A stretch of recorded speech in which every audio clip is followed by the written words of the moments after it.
ปานนี้ ทำไมมันบ่ตายนะ ตัวแม่บอกกันหนัก แม่เห็นแต่แงะอยู่นี่เด็กตัวแม่สอน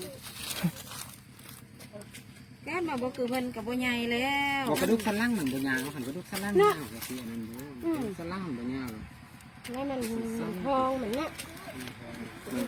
กระเสียพุ่งซ่องถุงเนาะ อันนี้ผู้ใด จอง เรากับบุ้งด้วย ยืม คือเบิ้ง เลิกไปล็อก ไปหาหยังพอเบิ่งบ่เป็นหยังละกันต้องหาหา ข้อง ก็บ่เคยห้ามกันข้องแป๊กสินะกันบ่ห้ามพุ่นห้ามทีก็ว่า แม่ว่าจะทำพุ่งแป๊กจะทำรถ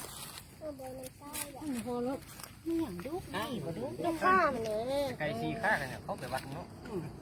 เอาแป๊กเอาไปเลย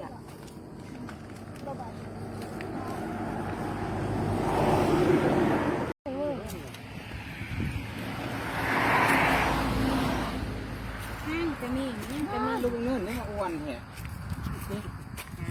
กินข้าวแซ่บตีปานเนี่ย อันนี้มันเป็นโพนมันบอกมันตังเบ้งสิว่ะ ต้องเป็นสลัด ส้มทองเนาะ ซ่องทอง ตัวเดียวส้มพอง โอ้ยบ่เคยเห็นออกมา จังสิกะว่าเกิดนั่นแม่นจังใดก็ได้ห้ามมันเบิ่ง ห้ามเบิ้งตัวห้ามอันนี้จะพอเบิ้งตัว เอาไปให้มันเบิ่งกัน หลายคนมักก็ได้